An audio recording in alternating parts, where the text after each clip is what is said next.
Ristra, Scratchboard, Ristra, Scratchboard, Ristra, Scratchboard. Why not?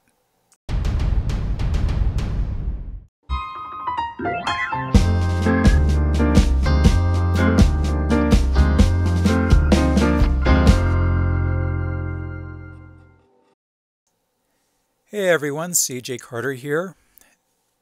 I'm going to present today a sort of speed scratch showing a simple Scratchboard project as an introduction to people who don't know much about Scratchboard, and also to show some of the techniques in basic Scratchboarding.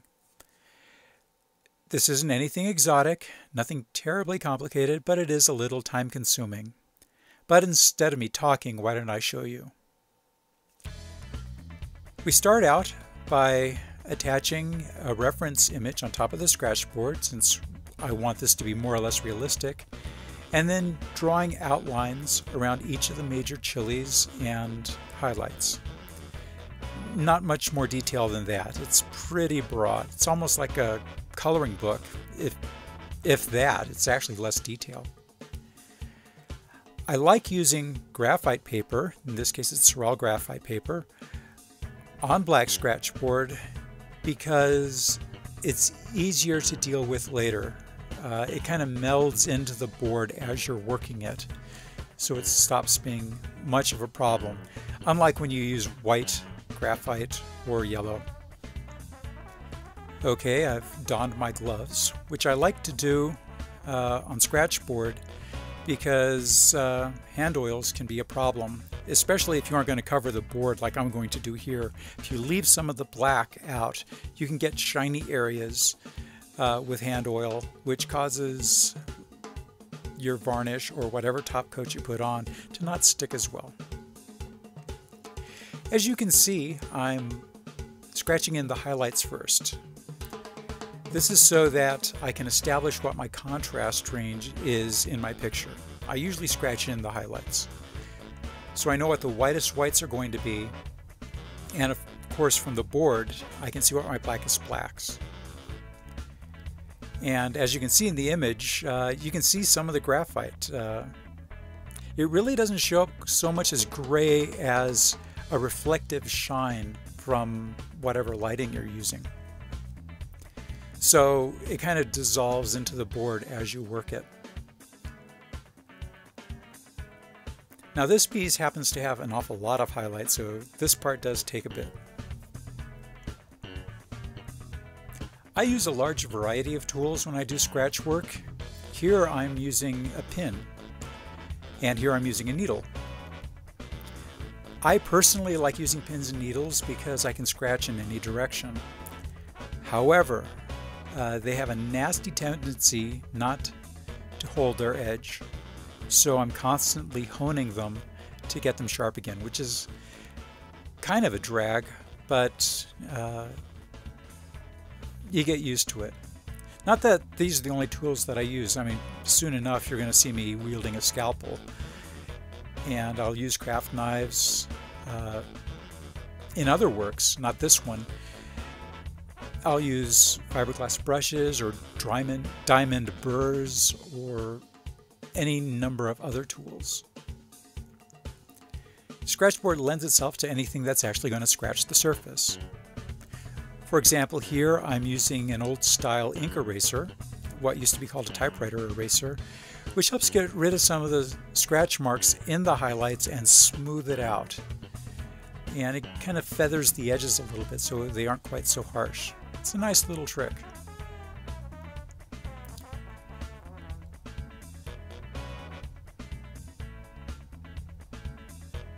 And now, finally, the highlights are done and I'm scratching in the chilies. And as you can see, I've switched over to using a scalpel. This is actually a regular scalpel handle and blade, but on top of the handle I have attached a grip made out of a thermoplastic that I've molded so that it's more comfortable for me to use. and so I can get my fingers more over the blade than is really safe to do if I use a regular scalpel handle. While I use craft knives quite a lot when I do scratch work, I like scalpels because they give you a slightly finer line. Also, when you buy in bulk, the blades are almost dirt cheap, so you can replace the blades as they dull without much care in the world.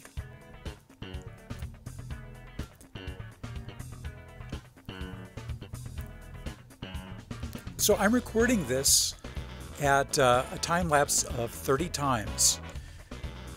So that means for every minute of screen time, you're seeing half an hour of my scratching.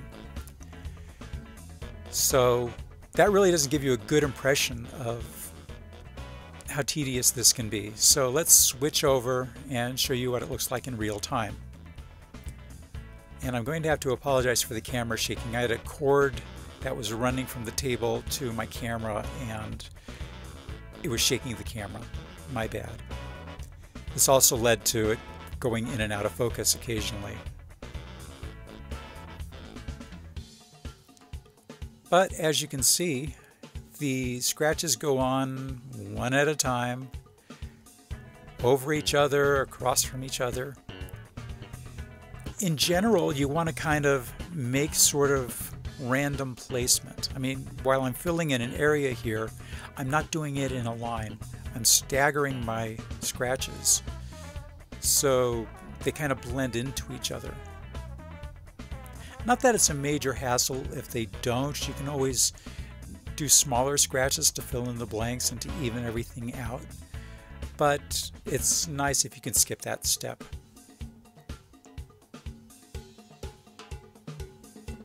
As you can tell, Scratchboard is very amenable to things like fur and things that have really fine lines in them. Feathers as well.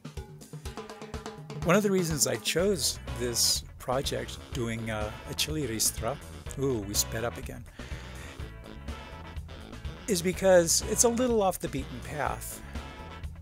It isn't fur, it isn't feathers, it isn't really textured. It's mostly about value, shading, and that's kind of what I wanted to attack here. As you can see, I'm scratching over an area I've already scratched. Generally, I will scratch an area 2, 3, occasionally 4 times to get the values that I want. Oh, and here we go. We're starting to color it in. This is not my usual way of coloring in a scratchboard. Here I'm using ampersand scratchboard inks with a brush. This is how most people color in scratchboards. I really haven't done it more than for an occasional experiment. Usually I use an airbrush and transparent acrylic, but I wanted to be more traditional here. As you can see, I've scratched over the area I've just colored. You're going, CJ, why are you doing that? That's because I'm going to be layering in my color. It's kind of subtle. But even though you can see I've scratched out the chili again, there's still that undercolor of red to it that I put on before. And so as I put on more transparent color, it gives a little bit different richness to the piece, and it helps also smooth out the black lines that you get because of the scratches. This is something you're going to see me do throughout the piece. I'm going to scratch, I'm going to refine, I'm going to color, I'm going to re-scratch, and so on. I will admit, sometimes the re-scratching is because I really messed up. I either put on too much color, I put on the wrong color. In the past, sometimes it has been that I drew the wrong shape. That can be a pain. Sometimes you have to start over.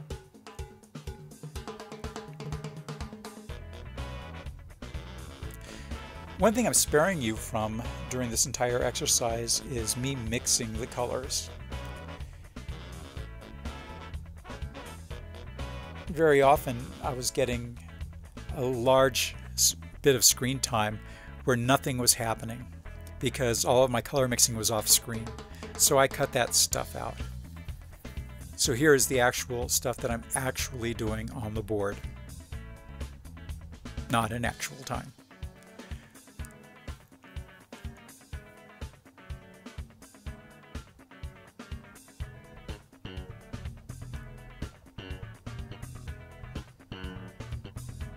As a point of trivia, many years ago I suffered from very, very bad carpal tunnel syndrome, which I've never really gotten over.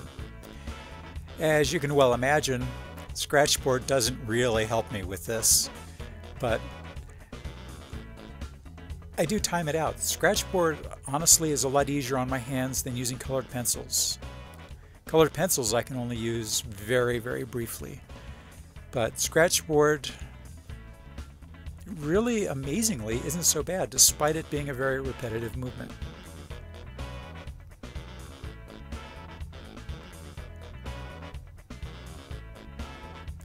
I think one of the most daunting things when doing Scratchboard, especially on larger pieces, this is just 5 by 7 inches.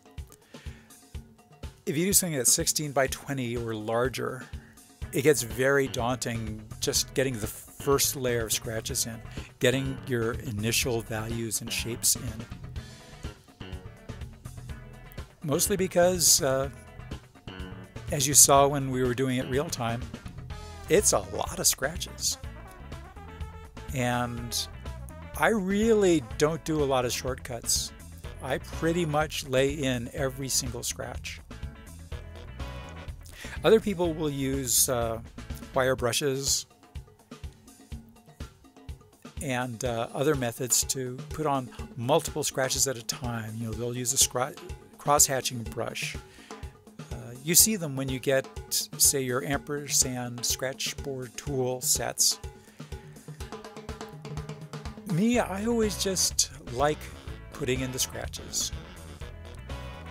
Whether it's with a pin like here, scalpel. Later on you'll see me using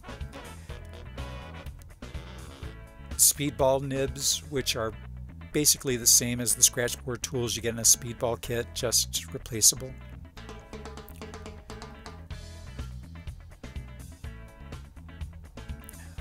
One of the things that I did special with this work is that I didn't do a lot of cross-hatching, which means one line and another line crossing it. This is mostly hatching, which is lines going more or less in the same direction. I did this because of all of the chilies I had on the board. If each chili had a different direction of hatching, it was easier to keep them separate, especially before I was doing a lot of color, or if I was having a lot of chilies on the board that hadn't been colored yet. The easiest way to keep track of them was which direction were the scratches going. This resulted in an interesting side effect that I didn't discover until late in the process, is that just like with the feathers of certain butterflies or with hummingbirds, I was getting a problem with refraction, so that the angle that I held the board or viewed the board would affect the color I was seeing or the amount of sheen I was getting off the board. This was trouble that I hadn't really expected, but it's something that I'm going to use to better effect in some later project, now that I know it's a major thing. At least with the fine lines that I'm laying down with the pins and needles. Never had this problem with scalpels or crafts knives. So it was an interesting discovery.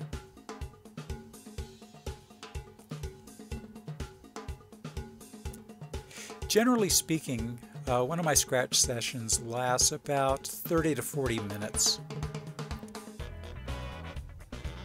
Then I take a break.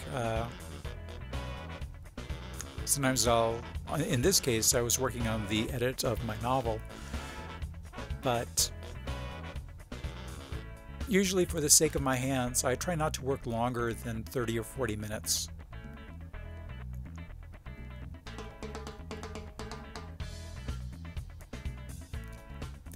Oh, that showed you something that you probably should be aware of when you brush on inks, is that they are going to dry lighter than what they're appearing when you brush them on. Unless you're brushing them on full strength, in which case you take your chances. I thinned these down quite a bit. After I mixed my reds, I would thin them down with about an equal amount of water. Sometimes more if I was doing shading, like I just did.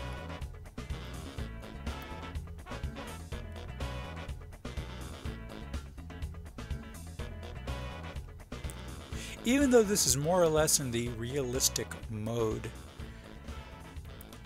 one of the things that I didn't worry about too much was getting the colors dead on accurate.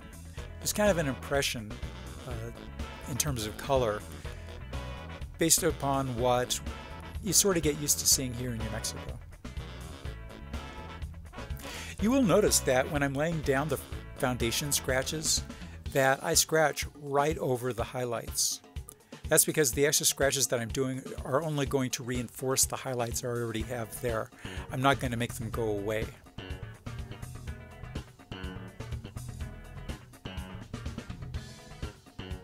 And as you can see here, I was using an eraser to put in some highlights without scratching them in first. It's one of those tricks that the eraser is good for. You can also use steel wool or sometimes sandpaper, although that can be a big problem.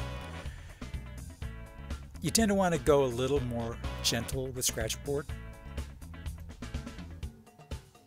unless you're really clearing out a lot of the ink. And we finally crossed our first major hurdle. The entire board is now covered with scratches and ink. So now the entire rest of the process is one of refinement.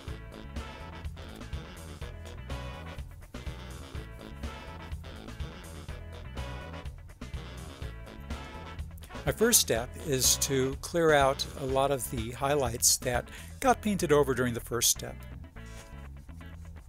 As with a lot of art, the first layer, sometimes two, of color, not really struggling to stay within the lines, if you know what I mean, because there is going to be this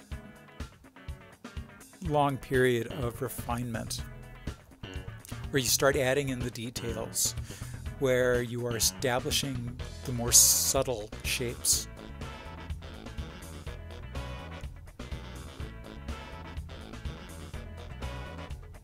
You can see here very clearly how each chili has its lines going in a different direction. Now here, when I'm putting in the different shading, I am doing a little bit of cross-hatching. Not a lot, but a little. This is being done on an ampersand board, and one of the reasons I love ampersand scratch boards is that it takes a lot of work to really damage it. I mean, in general, you don't want to put more than 2, sometimes 3 layers of scratches on any one area. It starts getting kind of snarky to work with, and much slower because you have to be careful of what you're doing, because your blade can start tracking inside of a pre-existing scratch, especially if you painted it over and you don't know that scratch is there. So you want to have a kind of a light touch. As you can see, I've taken the cover off. It was getting in my way. You typically want a light scratch, but in areas that get worked a lot, the thing that I really love about ampersand is that it gives you the ability to work that area a lot. I once did an experiment where I was trying to see just how much scratching one of the boards would take, and honestly, it took so long before I finally got down to the board itself that I stopped worrying that I'd ever scratch through the clay and get to the board. It was never going to happen. I mean, if I had made that many mistakes on a scratch board, I would have started over by that point.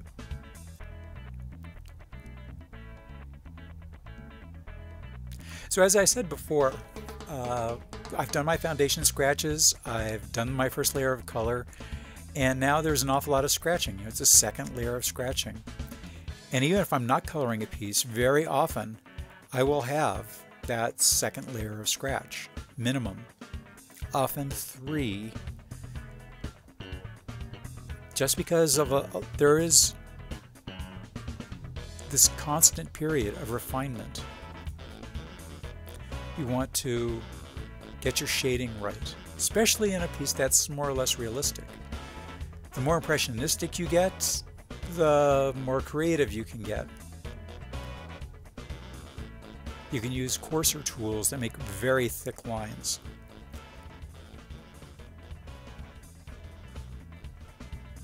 One of the funny things about Scratchboard is that a smaller piece like this, which is 35 square inches, can be much more time consuming than, say, a 16 by 20 piece, which is 320 square inches.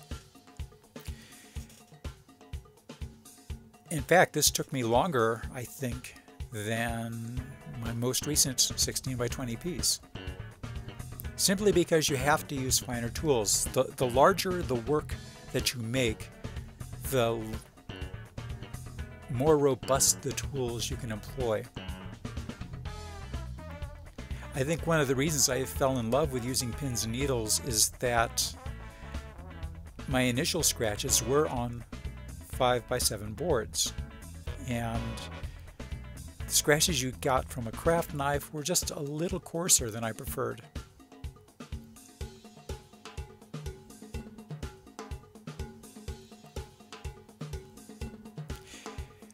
One of the things I remember from my own personal vision of New Mexico is that really dry, ripe chili that has been hanging on a Ristra for over a year tends not to look so much red as purple.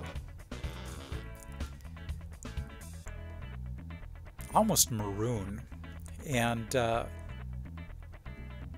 that was one of the things I wanted to convey in this. It would be very easy to make all these chilies various colors of red and orange. But I wanted this to look like a more robust Ristra that had a variety. In case some of you are wondering, a Ristra is a bundle of vegetables that are tied together by their stems and hung up for the purpose of drying and later for accessibility. In New Mexico, these are most commonly found in chili, usually red chili, but sometimes mixtures.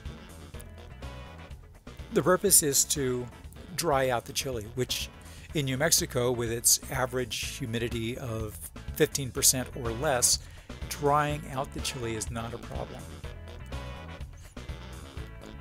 You might be more familiar with seeing a string of garlic being hung up. That's a garlic ristra. So, it's just a different name for something that you're probably very familiar with. Okay, you may notice that while I'm coloring, I'm also employing a tissue to put the color. I'm basically dabbing on color and dabbing it with the tissue, because as I make a new scratch, I want the color to go into the scratch, but I don't want it to overlay the color I've already put down. So if I dab it before it dries,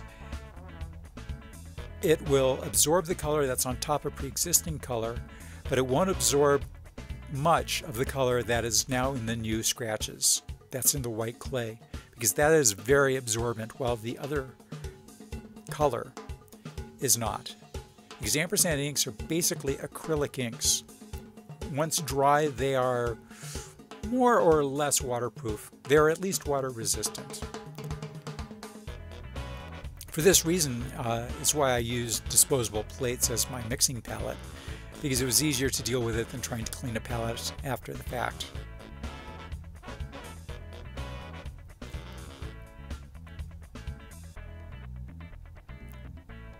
I think this is the part that a lot of people who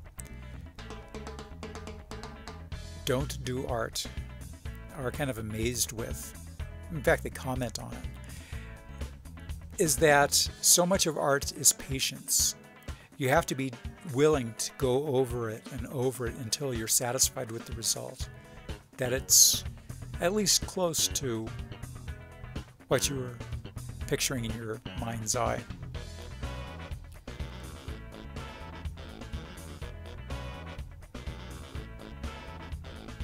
That is kind of the surprising thing about art, is that so much of it isn't that first drawing, and it isn't that first layer of color or even the second layer of color. It is about tending to all of the little details. A couple of scratches here in terms of a scratchboard, a little dab of color there.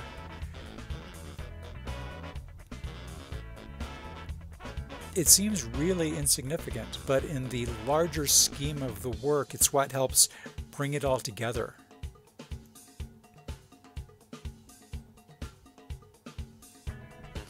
Wow. Apparently I've already been at this for 12 hours on the board, not including mixing my paints. And I'm not done yet.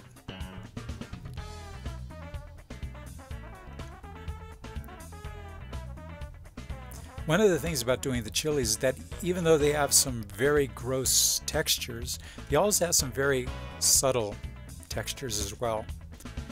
And to be honest, Scratchboard is not the ideal medium to try to capture them.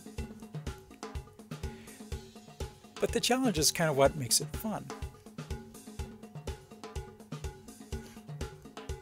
As with so many scratch artists, most of my works are of animals, some birds, things like that, things with fur, things with feathers, because Scratchboard just lends itself to that so easily.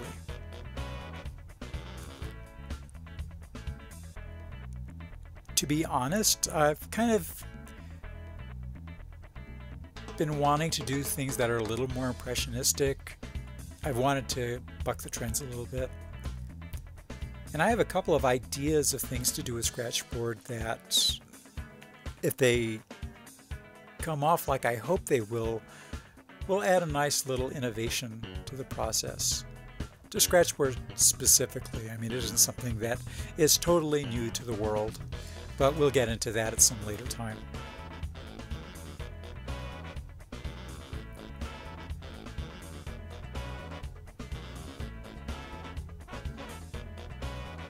It was these minor highlights that were really kind of a bane, because you would scratch them out, you'd tint them back in, and sometimes they'd lose their shape.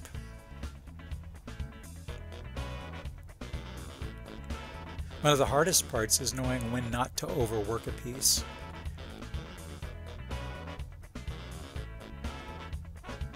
As we're close up here, you're seeing that the changes that I'm putting in are incredibly minor. Minor bits of shading.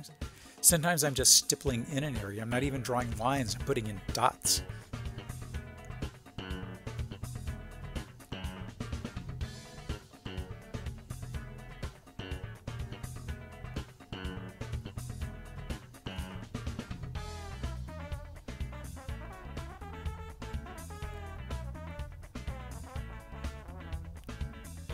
One of the things that surprised me, as I mentioned before, was the effect that the hatching plus the color would have on the final result.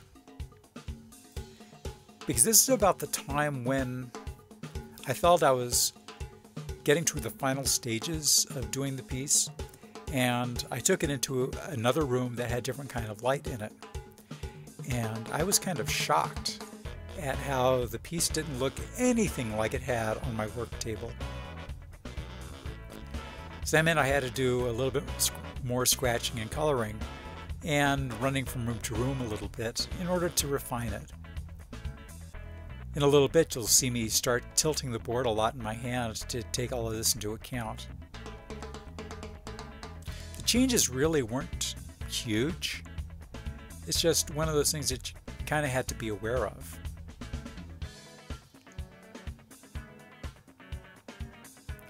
Oh, the paintbrush I'm using is just a very inexpensive round brush. I think it's a 3, it might be a 0, but I think it's a 3. I got it on one of those sale days that one of the craft stores has very regularly. So I think I picked up several for about $1.50 each. For something this large, or this small depending on how you look at it, it was pretty much exactly the right size. I could do some detail work, but also color in areas at a time.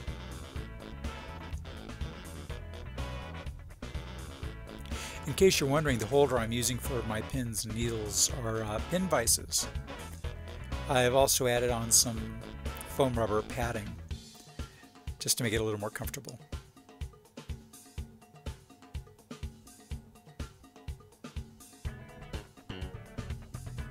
And you can see it's scratch, paint, sometimes erase. One of the things I took advantage of was the fact that scratch combined with the underlying color can give you different shades without actually having to paint over them. That is something that helps Scratchboard get its sort of impressionistic feel. If that's what you're going for. I mean, you can also get a very realistic feel.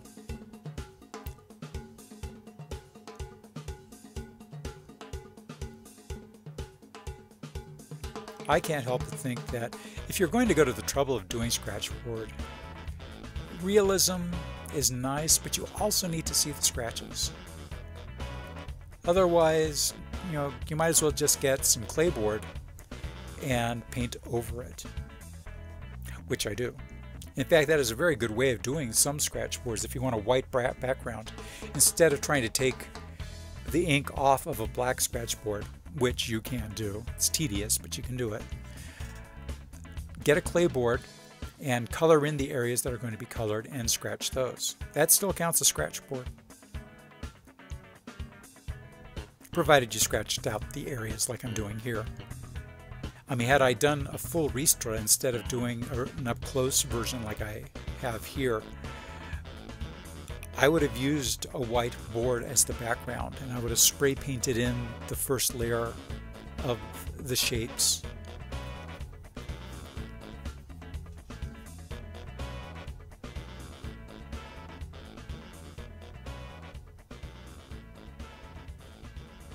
I will say my favorite tool for coloring is still an airbrush. This is the first serious piece that I've done using what is affectionately known by airbrushers as a hairy stick. It's a great tool to have. But for me, I mean, I was trained in airbrush first, and since I happen to have the equipment available, I see no reason not to take advantage of it. Okay, now I have the piece upside down just to see if a different perspective will help any of the small difficulties later. And from here it'll be signing the piece by using colored pencil, then scratch, and then using a dip pen with color in it to color it in. I try not to be really obvious with my signature, it's just me. And then I'm going to spray paint it with varnish, and that will be the end of the piece. So there we go, a complete Scratchboard piece from beginning to end. I hope you found it enjoyable, or at least informative, and I'll see you later. Remember to be creative.